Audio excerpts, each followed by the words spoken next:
Charles Martel was the forefather of the Carolingian dynasty, the first leader in one of the most important royal lineages in European history.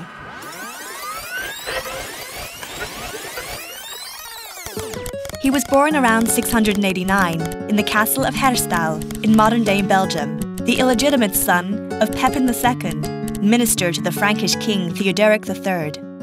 The Franks, a people with Germanic origins, ruled over a territory that included present-day France, Belgium, and Western Germany.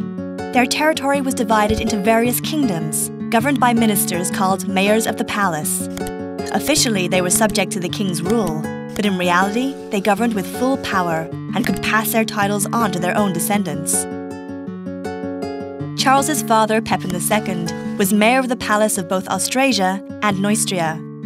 He died in 714, and a struggle erupted over his title.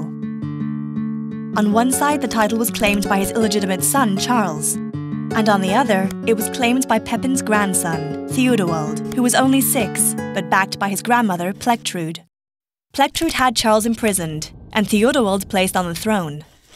But the new mayor of the palace was weak, and the kingdoms of Neustria and Aquitaine moved against him. There were also uprisings in Austrasia.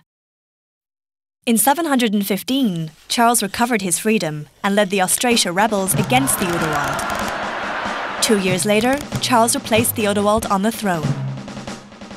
In 719, he finally beat Neustria and Aquitaine in a battle at Soissons, bringing them under his dominion. He had become the most powerful Frank, though technically he wasn't their king.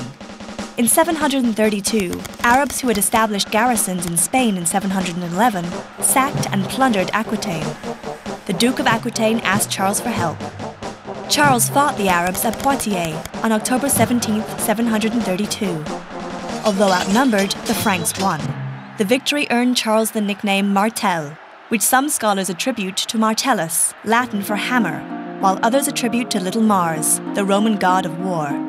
The victory at Poitiers was long considered a decisive event in European history because it was thought to have halted Arab expansion on the continent. Today, however, many historians claim that the Arab force it stopped wasn't a full-scale invasion, but simply a raid. Charles's military reforms, which included increasing the role of heavy cavalry in the army, were of great historical importance.